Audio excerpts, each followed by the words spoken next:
Welcome to episode 4 of the Aluminium Podcast, Apple News with a British accent, where every week I'll be joined by a different guest from the world of tech and beyond, bringing you the latest Apple and wider tech stories, as well as an insight into our guests and their stories in technology. And for our 4th episode, I'm delighted to welcome Marc Tech. Hey, Marc. Hey, Dave. IK Dave, however you prefer. Go for whatever you want. I'll probably call you Marc throughout, so Dave is fine. Okay, that works for me too. Yeah, so we've chatted on Twitter a little bit, or X, or, I don't think anyone actually calls it X in the real world, apart from maybe Elon, who I'm sure insists on it from all of his employees. But we haven't spoken in reality until now, so it's great to have you on the show. If you've watched any of our previous episodes, you will know, or listened, because it's a podcast. I keep forgetting that you can just listen to this stuff. That's what podcasts are supposed to be for. Yeah, that's the original purpose, kind of. Yeah, absolutely. But yeah, we start off with a few getting to know you questions. So these are either ors, and if neither apply and there's something you want to take it in a different direction, feel free. So the first one is Xbox or PlayStation. PlayStation, actually kind of hardcore. I don't know if you checked out my channel. I sometimes actually cover PlayStation. It's just those videos get 1/10 the views of Apple stuff, if that. So but PlayStation, yeah. No, I've absolutely checked out your channel. I was watching some stuff before we came on, just so that I knew what kind of vibe we're feeling and all that sort of stuff as well. But that's really cool. I will actually have to check out some of your PlayStation stuff, because I've never been a console person. But next up, this one tends to be quite easy for most of my guests. Windows or Mac? Mac. Yeah. How long have you been a Mac user? I got a late 2012 27-inch iMac in early 2013. So it's now well over a decade. So it's pretty similar. Was that the last of the chunkies? With the drive? It's the first thin one. Okay. The first with that laminated screen. It's gorgeous. I spent an ungodly amount for a high school student on it. It was absolutely inexcusable on my part. Now, that's a good spending, though. Because I'm guessing it lasted pretty much most of that decade as well. Yeah, I got it with the Fusion drive, which had the SSD merged with the HDD, and that really, really helped. I also updated its RAM, which used to be possible at some point, and it really got me through until I got my M1 Max 14-inch MacBook Pro. Perfect. Yeah, I mean, mine, I've actually got it's a 2013, which is just, you can see just the hint of it up here. And that got me through until the M1 Mac Mini. So did pretty well, and that was they were great devices, though. The iMacs really were the best balance, I believe, at that point in Apple's lineup. Oh yeah, especially with the displays on them. Unbelievable value. So next up, Android or iOS? Again, I feel like I might know where you're going to go. It's iOS, but as some people on my channel might tell you, I am not against Android in this kind of fanboyish way. Usually when somebody comes to me and tells me, oh, I have only that kind of budget, or I really have that special need for side loading and stuff, I'm usually pretty open in recommending Android, and I call it dual wielding, right? I've historically used 2 devices until I got my 13 Pro Max, which was way too large to have another device with it.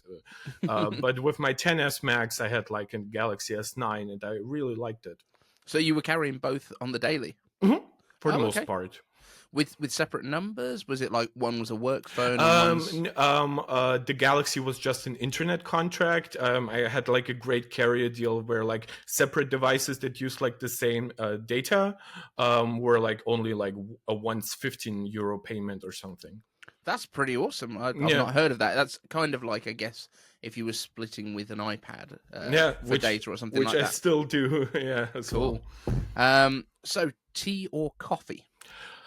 If I have to, coffee, usually it's more a can of Coke for me. Okay. That's how I get my coffee, which is usually also how I do my videos. It usually starts with me drinking, but I don't have one right now. Yeah, I'm all about the cans of Diet Coke. That's me. YouTube or podcasts? If you had to pick one and you could only do one for the rest of time. Ooh, for the rest of time. Well, that's different. for the rest of time, I would probably say YouTube, because just of the variety and I mean visuals and stuff. But actually, throughout my day, I probably listen more to podcasts, like while doing home stuff, working out. Kind of a split answer there. Sorry. That's fair. I think that's okay. It gives you a bit of context. And so your current setup, I think you mentioned that you've got an M1 Max MacBook Pro. What else are you like using these days? What's your phone? What's your kind of desk setup like? I have an M1 iPad Pro, the 12.9-inch version, which I usually always have by my side while I'm streaming, so I can also see like the live chat and stuff like that. I have my Blue Yeti microphone, nothing special, but it works for me. I've got like the MX Master, like Mac-specific mouse. My iPhone is a 15 Pro Max, the Titan Blue version, which I will maintain is the best one. And yeah, then it's actually, I do love the earpods for everything audio related, but I do have a pair of AirPods Pro 2. And then always on me is an Apple Watch Ultra 2. So you've gone for the big boy. So I'm still like a traditional Apple Watch purist. So I've got the Series 7 right now is the one that I'm rocking, and I bought that actually once the 9 had come out, and seen that there was really nothing new with the 8 or the 9 that I needed. So I think this was about 160 used, and it's in midnight, and I really like the midnight on it. It looks really nice. Midnight is like really underrated. Like they launched it with Starlight, and I hate Starlight, but Midnight is like, I don't know how you can launch like one perfect color and one trash one simultaneously. Yes, Starlight was like if we did gold but left it in the wash. Exactly. It's not really it's not really a color, is it? It's just slightly dirty silver. Yeah, it's like it's more like you had just some gold like sprinkles on it, and it's like visually really confusing. Am I looking at silver? Am I looking at gold? Like I really like the rose gold aluminum that Apple went for a while. Obviously, it's not a very masculine color, but ideally, like they would have kept something like that, I think. I'm not going to lie, I was about to ask you, like, if you could resurrect one of the colors from Apple's past, where would you go? Would it be that rose gold? To be honest, like maybe not for myself, because I am so happy with like the Titan Blue right now. If I could, I would like do everything in that Titan Blue, including like my iPad. But yeah, for like aesthetic purposes, it probably would be something like the rose gold. I just think it showed like a level of playfulness that we don't always see with Apple. Yeah, I agree. I think that was really fun. I was really disappointed, I don't know about you, when the MacBook Airs did come out and we got Starlight and Midnight, which were like, the Midnight is great. That's what I've got in front of me. That's my daily driver, is the M2 MacBook Air. But I really was hoping that they were going to go bold with the colors, and it was going to be more like what they've done with the iMacs, and it was going to be like a riff on the old iBooks. The clamshell ones, and they were going to play with those colors, but yeah, sadly we didn't get that. Yeah, I don't know what like this trend to like increasingly like completely desaturated colors is all about. Like I can see some of like the appeal. Maybe it reminds them a little bit of like the translucent old iMac or something. But if in most pictures you can barely tell the color, then you're probably doing something wrong. Which like, especially with like the yellow like glass on the iPhones currently, it's like in most pictures it's like, it's white, dude. Yeah. So yeah, and aluminum is like such a great metal for like vibrant colors, which Apple has shown with like even with the iPods historically. It's a shame that it's gotten mostly away from that. Yeah, and you can even go glossy with the anodizing on that sort of stuff as well. Polish it afterwards. It looks really, really cool. And they did it once. They did the iPhone 7 and the 7 Plus in that kind of piano black. I have jet that. black. Jet black. I had it. and it went to my nephew, and then it came back in small pieces. Oh, So yeah, it was. But that was once I'd moved on. I think I was like 2 generations further on from that, so it I wasn't actually still devastating. have my 7 Plus in jet black.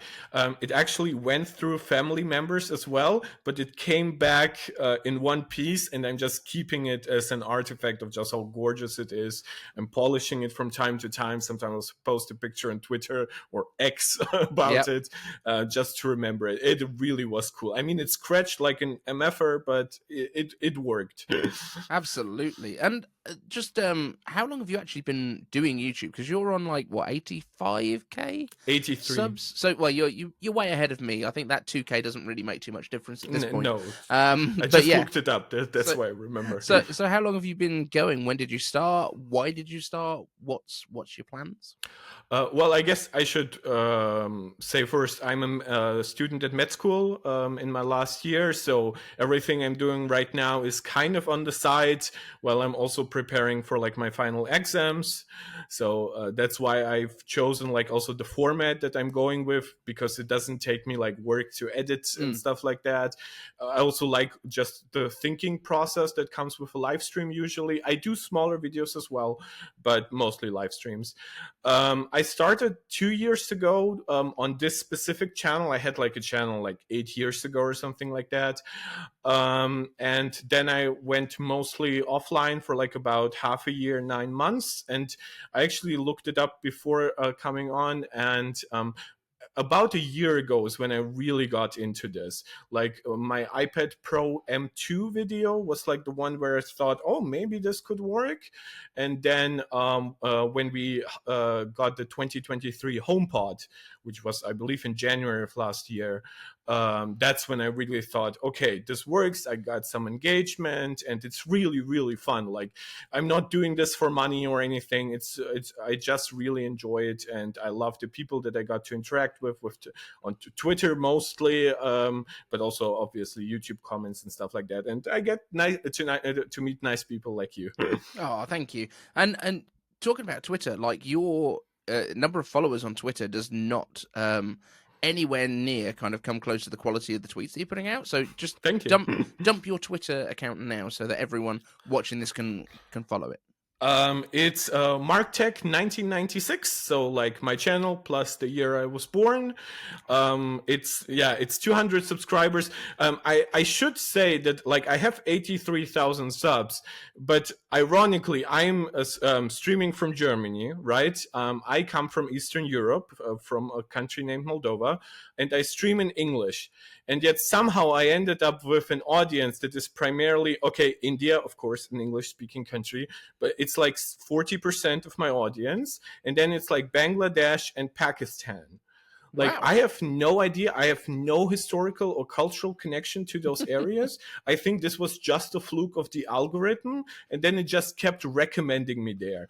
And I think because people in those regions are usually less active on Twitter than like Western audiences, this is why like my following on YouTube does not translate whatsoever to stuff like Twitter. At least that's how I kind of suspect it is. That's really interesting. I mean, I wonder if it's something to do with the time of day that you were doing the streams and that kind of thing, and when they were most active. That might make sense. But yeah, really interesting. And then, of course, as soon as you start doing that, it's going to kind of snowball, because that the people that are watching it now, it's going to be people that watch similar stuff that also then carry on watching. Yeah, that's really weird. Like, if that's the way that you start off, the almighty Twitter's algorithm. Like, well, this is whatever YouTube's like. This is what everyone wants from there. It must be, yeah, so crazy. Interesting though. Very, very cool. So the next thing on my little list here, Vision Pro. We're going to get into the news now, right? So the first reviews are finally out. Real people using it in the real world, and by real people I mean people like Marquez and Brian Tong. They're real people technically, but they're they have a little bit of a different take on the world to us, because I don't think they have to think what a number means when they're purchasing things. Especially not Marquez. Yeah. So we've got the first reviews, and they're kind of broadly positive, I would say. Twitter seems to have decided that the personas are awful, but I think they're drunk. Agreed. What's your take? Tell me. I've watched like most of like the big stuff when it comes to Vision Pro, like The Verge and Marquez and Brian Tong and a little bit of like iJustine and stuff like that. I usually prefer like stuff that goes into more detail. iJustine has like a more broader appeal, not nerds like me. I think it's in some ways better like reviewed than I thought it would be. I thought people would really get hung up on the cost, and I thought every review would be like, it's cool but it's a 3500, right? And it ended up more about, it's cool but do you want like goggles on your face all the time, which I think is a more interesting and more like philosophical questions, which I'm glad that the tech community kind of engaged with it. To be honest, I'm more impressed by Vision Pro than I thought I would be. Yeah, I'm a nerd. I know I would love an M3 chip and stuff like that in it, but it doesn't prevent it from feeling awesome and fluid in so many videos. And you can have like as many windows around you as you want, which is ironic because it's based on iPad OS. Everything that I heard about the screens is amazing. The video pass through is like one of a kind. And then even something like the way Apple does like spatial audio with like, who else would think that you would need like basically little speakers right next to your ears? Everybody else forces you to put like earbuds in, and Apple is like, nope, spatial audio right around you. So I think it's actually really well thought out. I mean, it is 3500 and it is goggles on your face. But as somebody who has like a PSVR 2 for gaming, I would love to potentially replace that with Vision Pro, though of course Apple's kind of gaming focus is not really the center point. I mean, it seems like Apple in general, and we'll come back to Apple gaming on the Mac, but they seem to really want to make that a thing all of a sudden, finally, which is great. And I think once we do get to having M3 inside a Vision product, whatever that might be, I think we are going to have more of a gaming focus on it at that point, because we will have the ray tracing and all that sort of stuff. The speaker stuff, I've actually got a Pico 4, which is it's ByteDance's headset, which is like, the TikTok guys, and that has speakers as opposed to earphones. Oh, cool. But I think what Apple has done with it, because they've got that spatial audio like down to a T, one of the things that really impressed me was the idea that when you put FaceTime going on with it, when I was looking at the FaceTime calls between Marquez and iJustine and Brian Tong, they were saying like, if you move those images in your space, the people will be looking at you from there, and if you look towards them, it'll look towards them wherever they've put you in their space. And the audio changes, and if you move it to being on the moon for when you're having your calls, all of the echo disappears because there's nothing for the sound to bounce off. And it's like, that's such a level of attention to detail that I don't think anyone but Apple would ever bother with. No, certainly not Zuckerberg. Yeah, those are the details that I'm really interested in. And I know we've seen like, obviously Meta has had these kind of very flat kind of Wii person avatars. What were they called? Wiimojis or whatever they're called for Nintendo. And then they've also had these like almost photorealistic versions, but which I believe was just like a post from Zuckerberg, right? It never materialized into anything. That's my thinking, because everyone kept going, oh yeah, but it looks incredible in this, and I was like, which of their products do you actually get that with? Or was that they did a call and then some people at Meta rendered it afterwards and published it? Like, yeah, they got like the Weta guys from like the giant CGI studios to do him down in New Zealand. Yeah. So I'm not convinced that at the moment anyone can do better than what Apple's done. And yes, there are some instantaneous screenshots that look kind of jank. However, when you see them chatting to each other, like iJustine's makeup looks a bit slightly sus, but they've got the right expressions, they've got the right inflections. Brian Tong looks almost perfect. Yeah, absolutely. Hughes was like Marquez looks good, but Brian looked like picture perfect. Like he has like that stripe on his hair, which is probably like the biggest giveaway that it's like not his real character, because you can see some of the imperfections. It's a little flat, but yeah, but from like the face perspective, like a low like light enough environment would probably look the same with like a not so great video camera.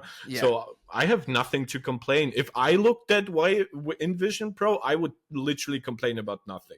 I mean, Marquez was saying like that's like the killer feature at the moment for it, and that when everyone else is whinging about it, and Marquez, who has used literally everything else on the market, and is like, no, this is ace. Like, okay, cool, Marcus. I'm with you. And it's not like he was like super positive about everything in the video. The personas on the outside of the Vision Pro, that's something that he criticized. Everyone's kind of criticized that. Yes, it looks a bit low res. Remember, it's going through a lenticular lens, which it's like looking through your iPhone or through like a drop of water at a TV. You will be able to see all of the pixels. But the idea is that it sets that image back in the goggle so that it looks like it's in the right place for your eyes. It's never going to look great, but it gives you an idea. And also, I think people wore it too high on their face. They wore it like up here, and then their eyes look like they're on their foreheads, and that's a bit strange. Yeah, I know that also from like PSVR 2. The first time you really engage with like a VR headset seriously, like you don't know where to put it. Like you don't really like the weight on the nose, but it's technically the right thing to do. And I think a lot of them went about it this way. Also with like a lenticular screen, similar to how all 3D works, you need like two eyes for it. So whenever what like The Verge did, which I absolutely hated, like I liked the review but I hated that part, was like they took like regular pictures in it in like highly like reflective environments and from a weird angle. So it has absolutely nothing to do with how your real eyes would perceive that feature in the real world. So I admit it's weird. I probably would prefer like a couple $100 price reduction over having eyesight, I believe they call it. But I think it's nowhere near as bad though as some make it out to be based on some photos. Yeah, no, I think that's the case, and I think once people see it in the real world, Apple could potentially do some sort of software adjustment so that if you are wearing it slightly high up, it adjusts that down slightly. You know, there's stuff like that can be done in software, and that's not going to be a huge issue in the future, I don't think. But also, I think it might be that outer display becomes something slightly different in future, where it's not necessarily reflecting your eyes as they are. Maybe you get the option of like cartoon eyes if you decide you want to do that, so it looks a bit less I mean, Apple has like memojis, like they actually have like what Facebook wants to have, which is an actual fun cartoon representation of people, so they can easily play around with it. And I believe whoever doesn't like personas can still just put a memoji face over them. In FaceTime. Yeah, absolutely. And I think that's probably the way that it's going to go in the end. I think it's like, okay, if we can't make it look perfectly natural on the outside, let's make it fun. So, you know, like with the Mickey Mouse watch face that you used to get on the Apple Watches, I think you can still get it. There's still a bunch on there. Some Muppet stuff and all sorts now. Yeah, my nieces and nephew play around with them whenever I show them like my watch. It's fun. Yeah. So I think it'll probably go that way. If you don't like the sort of naturalistic-ish look, go a bit more fun instead. That's fine. But are you, once it comes out in our area, once it lands in Europe and now the UK, which are two separate things all of a sudden, unfortunately, I know none of us wanted. Well, I say none of us wanted it. Apparently, 52% of them wanted it, and then have changed their minds. Most of them. What can we do? But yeah, once it arrives in our side of the world, are you gonna throw down your cash? Not on the first generation. It has actually not as much to do with Apple Vision Pro itself, but more with like my life situation in the next coming 2 years, where I anticipate a lot of work and stuff like that. So probably not what I want to do when I get home from like a stressful day at the clinic is put headset on. Also, I'm very, very happy with like my MacBook, which also costs like a lot, and I'm still getting my use out of it. Also, I'm really eyeing potentially like spending way too much on an OLED iPad eventually. Maybe not M3, but like M4 or something, just so I can say I got like an extra year of my M1. But once we are like at, I assume we will probably skip like M3 for Vision Pro. Probably like M4 is when we'll see like the next version. Maybe if it's especially like a much more efficient chip, it probably also makes more sense. Maybe at that point, I probably would. Also at that point, I would make money as a doctor, which is a lot more money than I make now, which is basically non-existent. And studenting is not that lucrative, is it? Yeah, no. It's not. I know in the past, and this has been sort of featured on some of the TV shows in the States, things like The Resident, Microsoft HoloLens has been used in like surgery and things like that, where it gives you a kind of AR view of what you're doing. Is that a thing that happens in the real world? Is that something you've encountered? I don't know if you're like looking at surgery or if you're, you know. Well, technically, I believe it is somewhere, but it really often feels like show-offy. I believe the most common use case for HoloLens became like training for U.S. soldiers, didn't it? And then when it comes to medicine, I also have like a big handicap in that way, which is I live in Germany, which is notoriously conservative when it comes to adopting technology anywhere. We switched to like digital patient like folders only a couple of years ago, like fully. So don't expect HoloLenses on us anytime soon. Not super quickly. Not everyone walking around in them like cyborgs. Just Neuralink, just straight, attached directly to the patient databases. Yeah. If everything I want to do is like play ping pong, yeah. So you mentioned the iPad with OLED that's coming. It looks like that's going to be super expensive. Like, is that a value to you? Like, I know you were saying that you've got a 12.9 inch M1 iPad Pro. So how have you found that? Because I know a lot of people have been very much like M1, the M series chips are too much for an iPad. I don't believe that, because obviously the A12X, A12Z is the precursor to the M series chips. But how much additional value have you got from having an M series iPad compared to if you had, for example, what I use is the A14 iPad Air? I think it's important I give some context to my like relationship with iPad in general, because it's probably not a relationship that most people would share, which is I started with the original iPad, right? Basically got it because I was really into Apple in the early days. The iPhone 3GS was like my first phone, and then I got like the iPad 2, which was like so fast, so fun. iPad Air next, so I waited a little bit. And then I got the 12.9 inch first iPad Pro, right? The A9X version. And that became actually my main computer for the most part. I used like my Mac for like printing documents and stuff like that, because the iPad at that time was not that good at that.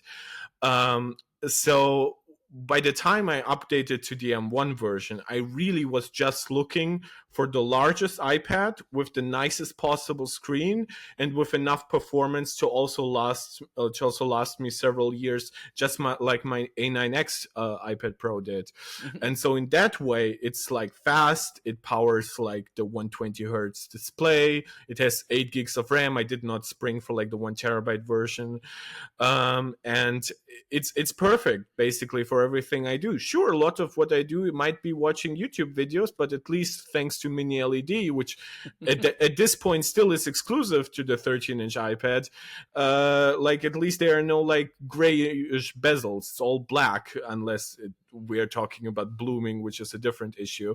But I also have edited videos on my iPad. I do like all my thumbnails on my iPad with Pixelmator, with the Apple Pencil, which I know, of course, that would still work on like the older iPads, iPad Pros. But yeah, I got a ton of value, especially of my previous iPad Pro. Like 5 years for me is like a super long period of time with one piece of technology usually.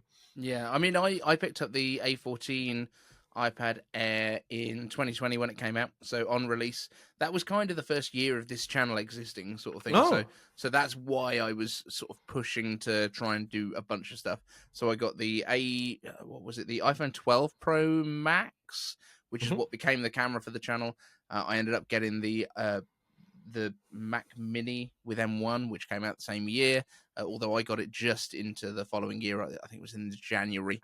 My wife got a MacBook Air M1 like on release day, because she wanted a new MacBook Air because she was about to study. She's actually a nurse as well, so she's also in medicine. But she got that. I unboxed that on the release day and got to play with all of that fun stuff, which was great. She's still using that absolutely fine, no problems at all with the base like MacBook Air. And yeah, so 2020 was a great year for me in terms of sort of new tech. I think I got the Apple Watch SE as well when that first came out, which I think was the same time. So like I absolutely splashed out that year. But yeah, I mean, since then, I haven't felt the need. Like I never felt the need to upgrade the Mac Mini M1. I never felt the need to really upgrade the Apple Watch SE, the original one, either. I just managed to find this one. Yeah, those are great deals. Cheap. And it means it's got all of those extra health features. So it has got the ECG, AKG. I can never. I believe in English it would be ECG, right? Yeah. And then, the blood oxygen, which, we've still got that. We are rebels. Yeah, we can never fix it, but we've got it. And, all of that stuff, which is great. It's good to have those extra features, but I also kept my SE, which is my nighttime watch. So while this one charges, I then switch over. The Apple Watch sort of communicates with the iPhone, and it means that you've got 24-hour monitoring of stuff, which is quite nice. I'm sure there was a reason I was talking about all this stuff, but I've completely forgotten what it might have been. It was in the context of like my iPad Pro story. Yeah, we were talking about the iPads, and I've definitely edited some videos on the iPad Air. I used what's the one that we used on it? It's not Final Cut. It is LumaFusion. That's the fella. Thank you very much. I'm so glad that you're here, because otherwise this would have been a really dull podcast. But yeah, LumaFusion is great, absolutely fantastic bit of kit, and I've used it on the iPhone as well. And it's a very, very capable piece of software. Yeah, absolutely, and it works like great with multi-touch and Apple Pencil. It's like it really feels like a proper iPad app, which like Final Cut also does now.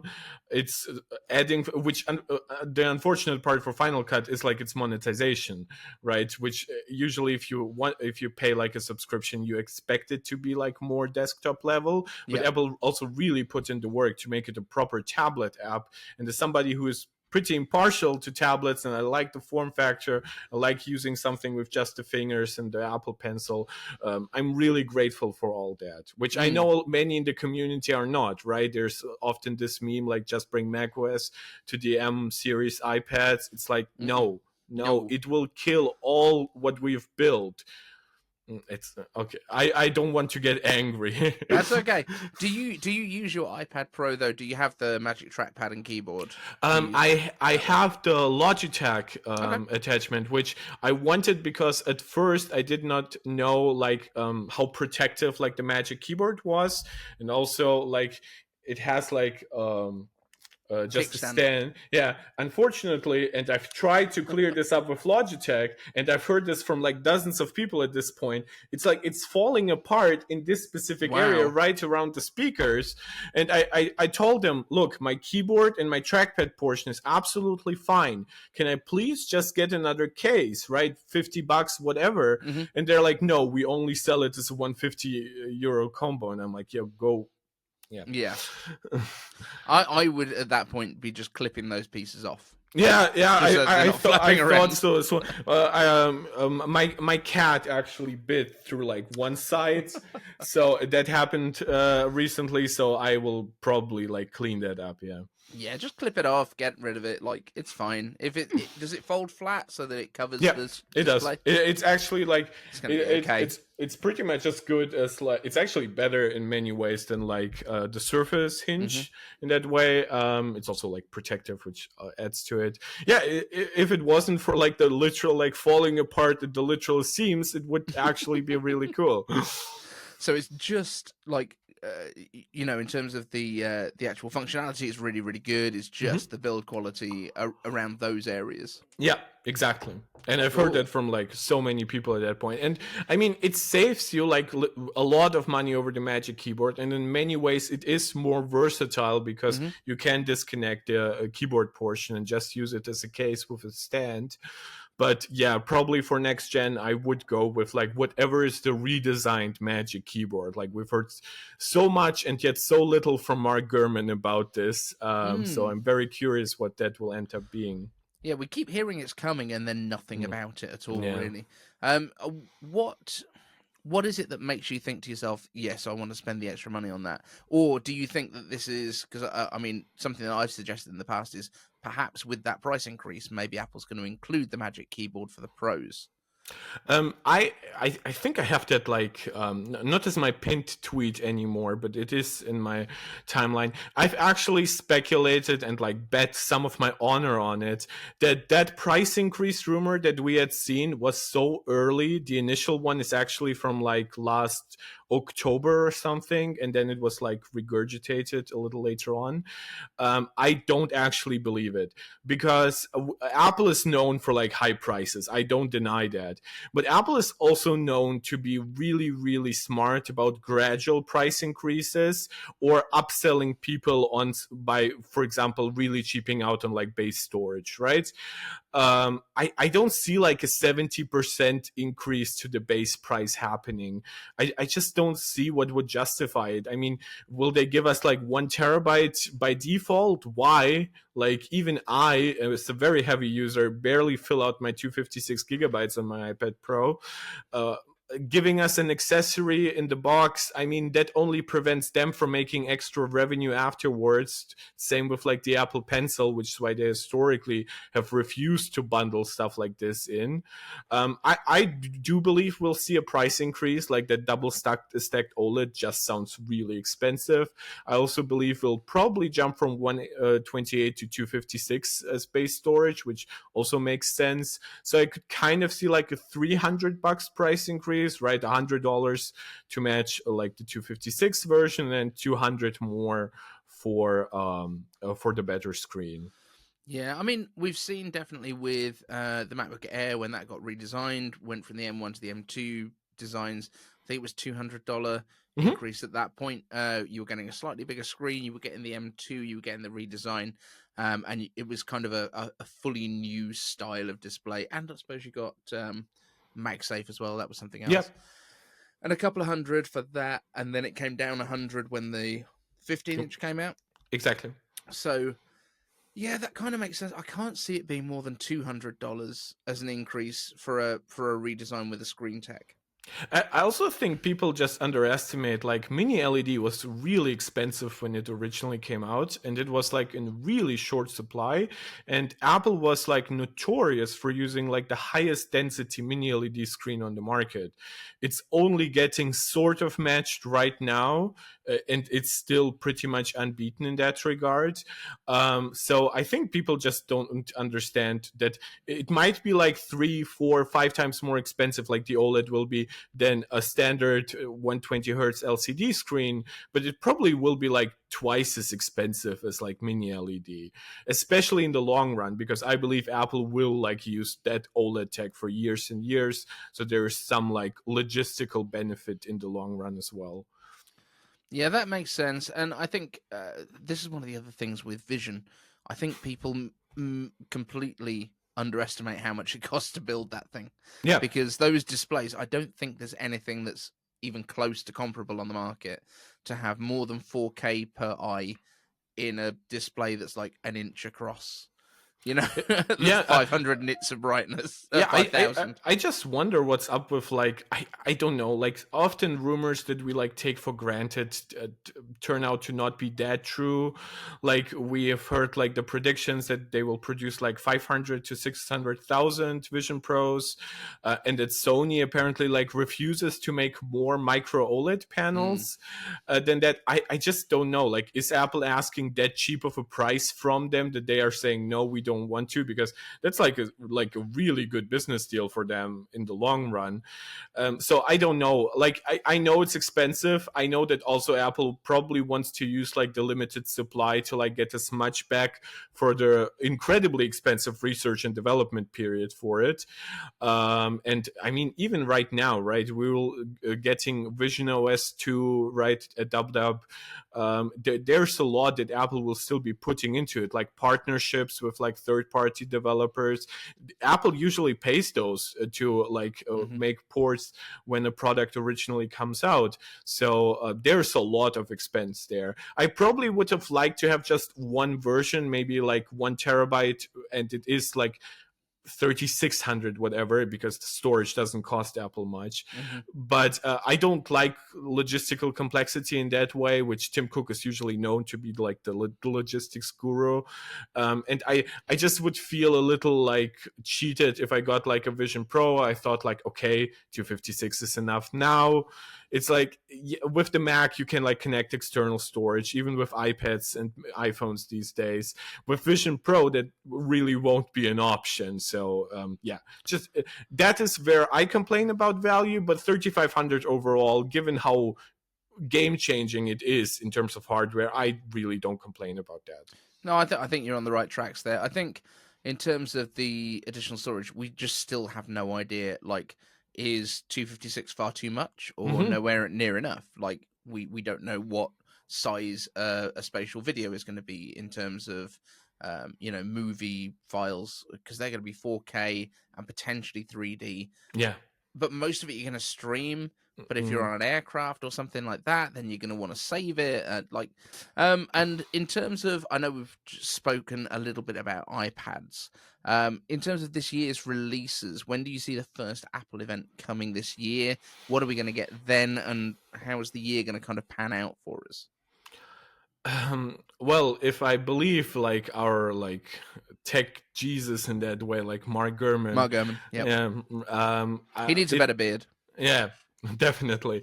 I usually don't prefer clean shaven as well, but yeah, it gives the effect. I know, like Mark, I sympathize with you, believe me. But he alluded to it being like late March, right? When we'll probably getting like a bigger M3 like lineup and like MacBook Airs.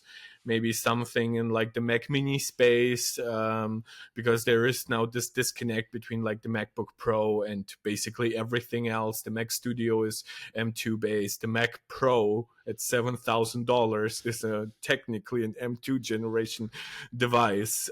Pretty close to the M3 Max, I think, as well in terms of performance. Yeah, exactly. Like especially like CPU, absolutely. And that's probably when we are seeing the iPad Pro as well, which is much earlier than I expected. Like every rumor about like the double stacked OLED sounded like so like high tech future, right? It sounded like it was maybe like till the end of the year or the very earliest like dub. And so apparently we're getting like M3 iPad Pro and M3 MacBook Air late March. I actually would believe it simply because Apple likes to have like for the summer like at least something new in terms of hardware. I don't know about other iPads. For some reason, like A16 iPad mini is more difficult for Apple to produce than OLED iPad Pro. I have no idea what's happening there, why this isn't getting an update at this point, this minute. Yeah, iPad mini is the one that I want, to be completely honest, because I've never felt, other than things like, what's the Stage Manager, like that's the one thing that I'm like, but why can't I have that on my iPad Air? And the same with, things like Final Cut. But I don't think I'd use Final Cut that much on the iPad. Also, my son has stolen my iPad Air pretty much anytime that he's in the house. I don't have access to that anymore. unless he's asleep. So that's quite annoying. But I'm thinking iPad mini might be quite nice because I can throw it in my bag. I can take it with me. I can use it for work, as well as kind of content consumption. Like in the mornings, I really like to just watch YouTube while I make breakfast for the kids and get everyone ready for stuff. Like the iPad is such a nice device for that. It's such a convenience thing. Like I can do it on my phone, but it's too small and like it doesn't really stand up. You can't put it. I've got little like picture shelves in the kitchen where I can just kind of pop it and it's nice. I don't want to have a TV in the kitchen, but I like to have a screen that I can take in there. And there's a home pod in there that I can AirPlay the audio to, and yeah, it's nice. So yeah, I really want iPad mini. That's the one thing I want to buy this year, I think. Other than obviously I'll be getting the iPhone 16 Pro, probably Max, because it sounds like the camera's going to get so much nicer. And that's my main camera for everything. Like this is iPhone 14 Pro right now, and it does okay. It justifies the expense, I think, in the long run. If you keep it for 2, or at this point, I think even 3 years is not really like a trade-off that much. Like even as like a tech nerd, it's still good enough for the most. Unless there's like a big redesign in the meantime, and you still want everybody to know you have the latest and greatest. Of course. Would you be satisfied if we just get like an A16 iPad Mini, but like with the same, probably not jelly scroll issue iPad screen, or would you want something like an OLED iPad Mini? I don't give a crap about OLED. I don't give a crap about non-laminated screens. I am an absolute heretic when it comes to this sort of stuff. iPad Mini is laminated, though. It is right now. I don't care about high refresh rate. I think I maybe. I would. We had that talk on Twitter. Yeah, I remember. Maybe now. I would on a larger iPad. Yes, absolutely. But on an iPhone, it makes zero difference. I can't see it. It doesn't matter to me. I use a 12 and a 14 Pro next to each other every day. I could not tell you, other than the notch, which is which. It doesn't. It makes no difference to me whatsoever.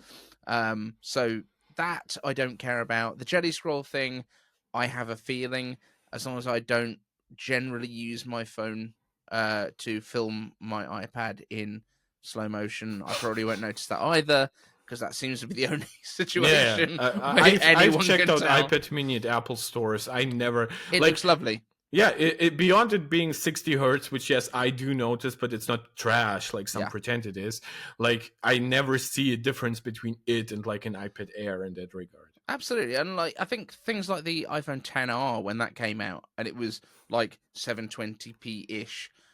Which it really wasn't. It was like an 800 something p screen that was very tall. Yeah. It wasn't quite 1080p. Okay. Nobody that's buying it cares. Yeah. No. Does it look nice? Yes. Does it look nearly as good as the OLED ones? Yes.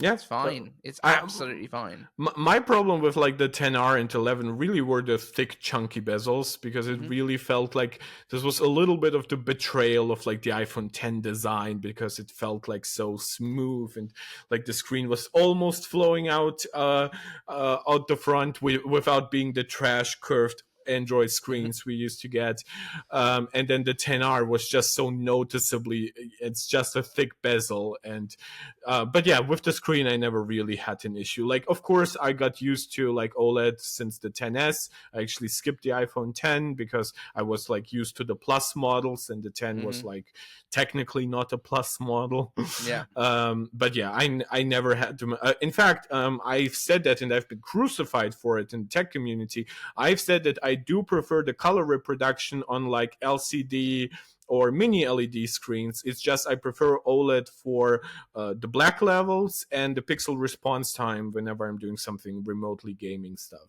Yeah, no, I mean I completely agree. I think the XR was a great phone, and I think if there's any betrayal, it's Apple going to the iPhone 8 design when they did the SEs. Going forward after that, it should have easily been the 10R design. That would have just been... like it wasn't that much more expensive for them to produce. Like it was an LCD with like those cutoffs to make it curved, but it doesn't really add that much cost in the long run. So with one camera, a slightly older chip, like what was really the problem? Yeah.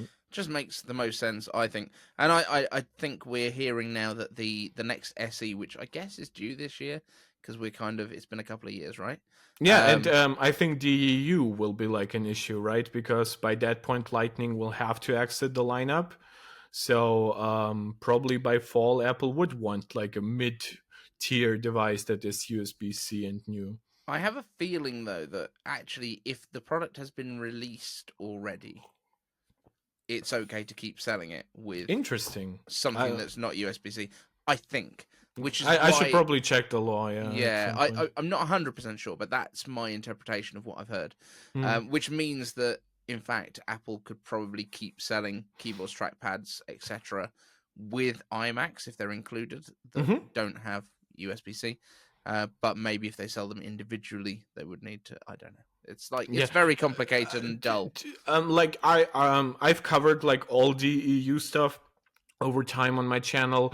The USB-C one is where I always say I completely disagree with like the nature of the law, because I also don't believe in like the waste argument, because like you get a cable anyway. I personally would love just a box without anything, just the new device, right? But like I'm one of those heathens who supported Apple in removing the charge and everything. But like Me too. yeah, I never understood that argument from the EU that like one standard. If Apple was like a niche company, right, and they were like producing weird cables, I could get that. But because there's so many tens of millions of Apple users, a Lightning cable will either find a home or it will end on the in the garbage, just as a USB-C cable would. Like, it doesn't really matter. And then I've also covered like the newest EU legislation about Apple, which I've also not supported while it was written. Now I'm not that happy with how Apple is trying to circumvent it. So it's really complicated legal stuff, which I personally would prefer to avoid.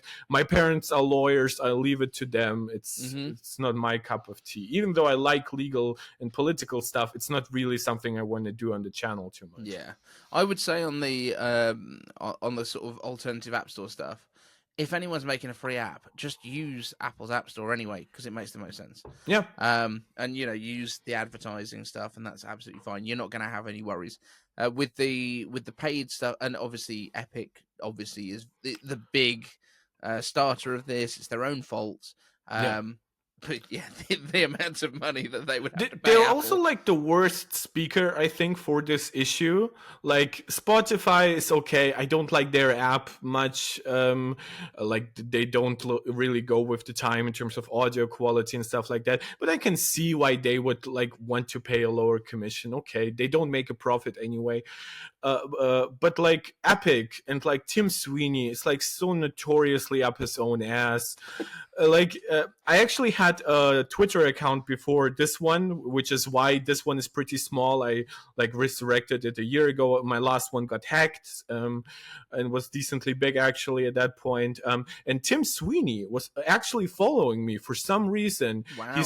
He saw me posting something that I believe was like vaguely like pro like the law, and he seemed to write to like it so much. He engaged with me regularly, and then we actually like had talks right back and forth where I actually told my opinion, where I said, look, why are you accepting this on console but you're not fine with this on iPhone? And he like used the same thing. Well, consoles are making a loss, iPhones are sold at a profit, which is not true. Nintendo makes a profit with Switch sales. Sony makes usually money after a year or two with PlayStation sales.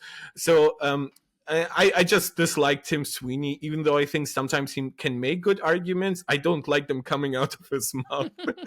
The thing is as well, like if you've built a company that can support you making money from your hardware and an app store, well done.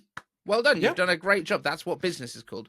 It's not a case of like you get the choice of I can make money from software or I can make money from hardware, which is kind of what like Microsoft in the past has done. Obviously now they make Surfaces and the weird Duo thing that nobody wanted. But then they forget about them anyway. Exactly. So. But like, you don't have to pick one or the other. If you can make something that people want enough that they will pay a decent price for your hardware, which is that's what Apple has done the difference is Apple stuff is nice enough that people will pay for it. Yeah. Like that's their argument is like, oh, but they make money on it. Yes, it's a business. Yeah.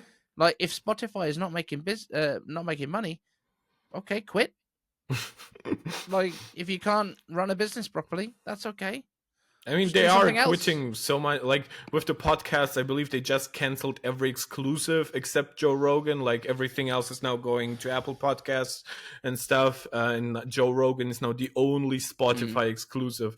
Which, like, why even have exclusives at that point? It's like if Apple TV Plus put all its content, like, well, you didn't make money, now go out of business. Yeah. Apple puts everything apart from Ted Lasso on every other streaming service. Exactly. Yeah, that's how it would be. No, I tell you what, the one thing I'm really excited for is they've just started filming the second series of Shrinking for Apple TV Plus, and oh my god, that's my favorite show on Apple TV. Oh, really? Well, then I have two questions for you. First is Severance worse than Shrinking in your mind? I've watched most of it, not all of it yet, and it's good, but I'm a huge Bill Lawrence fan because I loved Scrubs. Okay, yeah. So that's, I think, why I really like. And Zach Braff from Scrubs is actually directing the first. Episodes 3 and 4 of the next series of Shrinking, and he did episode 2, I think, of the first season. Oh, well. And then the second one would be, have you checked out Silo on Apple TV Plus? I haven't watched Silo yet. It's amazing. That's the one I always recommend. Yeah, like I'm a huge space nerd, so I really enjoyed like For All Mankind. That's awesome. That's my jam.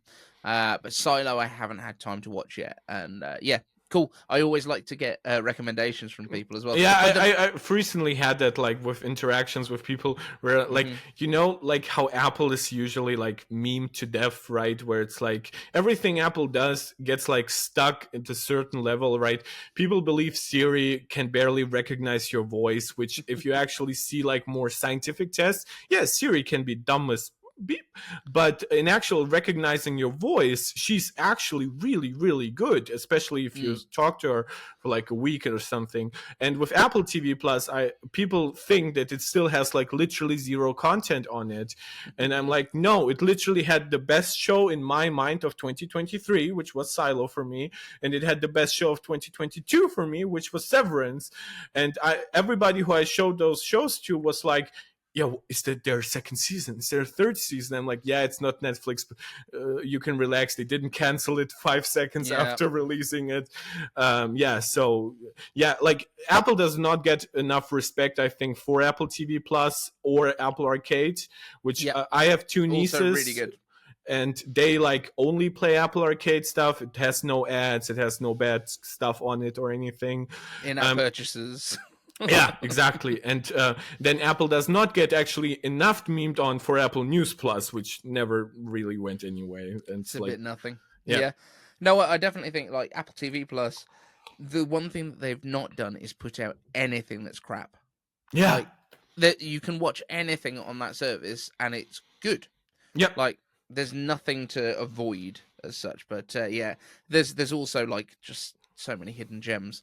But yeah, I think we're going to wrap this up, my friend. Yeah. Will you tell all of the thousands of people who are listening right now, probably about 20, 25, it's quite new. But yeah, can you tell everyone where they can find you on the internet, whether that's the socials, YouTube, etc.? You can find me at Marc Tech right here on YouTube. I usually do live streams, but I also do some shorter content. So if you go to my channel, please also click on the live section, because you will be surprised how little content otherwise YouTube shows, which is another a can of worms, unfortunately. And on Twitter, you can find me at MarcTech1996. I believe that's also my handle on Threads, which I joined for like a week and really enjoyed, but apparently nobody else did. So it's Twitter and YouTube for me. Perfect. Well, thank you so much for spending the time to join us from overseas. Our first technically overseas. Our first European international guest. Nice. Obviously, we had John Prosser on last week, which was really cool. And we've got some great guests coming up in future. So make sure that you subscribe to the Aluminium Podcast, Apple News with a British accent, and some other European and maybe American accents, depending on who else comes on the show with me. It's good fun. Thank you so much for listening, and we will see you in the next one. Thank you for having me. A complete revolution. We figured out a way.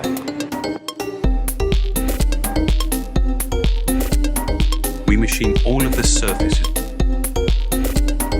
to create something that's genuinely new. You have to start again.